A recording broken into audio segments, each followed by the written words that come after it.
खेसारी और निरहुआ जी में किसके बच्चे हैं सबसे ज्यादा संस्कारी? बच्चे वही सीखते हैं जो वो देखते हैं, और यह सच है क्योंकि चाहे आप एक सामान्य बच्चे हों या स्टार किड, एक बच्चा बच्चा ही होता है और वह अपने परिवार के सदस्यों को देखकर बड़ा होता है। उनके सभी मूल्य और संस्कृतियाँ उनके माता पिता की प्रकृति मात्र हैं। यहाँ हम आपको निरहुआ और खेसारी के भोजपुरी स्टार किड्स के बारे में बताने जा रहे हैं जो संस्कारी हैं। जुबली स्टार निरहुआ के आदित्य और अमित यादव हैं। निरहुआ के तीनों बच्चे संस्कारी हैं और अपनी मिट्टी से बहुत जुड़े हुए हैं। जहां महानगरी में रहने वाले बच्चे अपनी संस्कृति और संस्कार को उतना महत्व नहीं देते, वहीं निरहुआ जी के बच्चे अपनी सभ्यता और संस्कार को नहीं भूले। उनके बच्चों को उनके रीति रिवाजों के बारे में अच्छी तरह से पता है। वे अपनी परंपराओं का पालन करते हैं और बहुत ही अच्छे संस्कारी बच्चे हैं।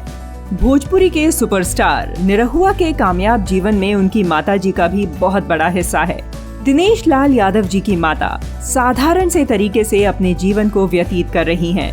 वही सादगी और गांव वाले जीवन का आनंद प्राप्त करती हुई खेत खलिहान से जुड़े उनकी माता जी ने इंटरव्यू में बताया कि उनके बेटे अपनी माँ का हाल चाल लेने आते रहते हैं और यह भी कहा, माँ बाप के आशीर्वाद के बिना कोई आगे नहीं बढ़ सकता।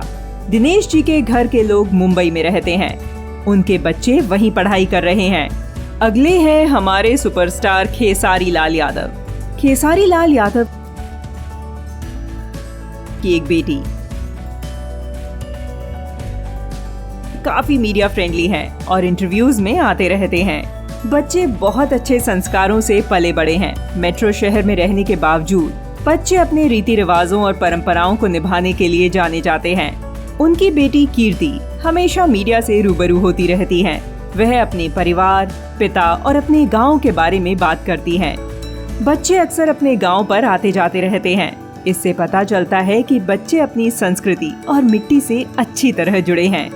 जैसे खेसारी जी अक्सर ये बात कहते हैं कि वो अपने बीते दिनों को याद करके अक्सर ये कहते हैं कि कैसे वो कुछ चीजों को बहुत मिस करते हैं। जैसे वो सत्तू और अचार को अपने गमछे में नदी के पानी से उसको मिलाकर खा लेते थे। खेसारी जी ने ये भी बताया था कि उन्हें उनके दोस्त यार भी बहुत याद आते हैं। उन्होंने अपने आत्मविश्वास के दिन की बात बताई कि वो कैसे एक पैंट में उनके 7 भाई पहना करते थे।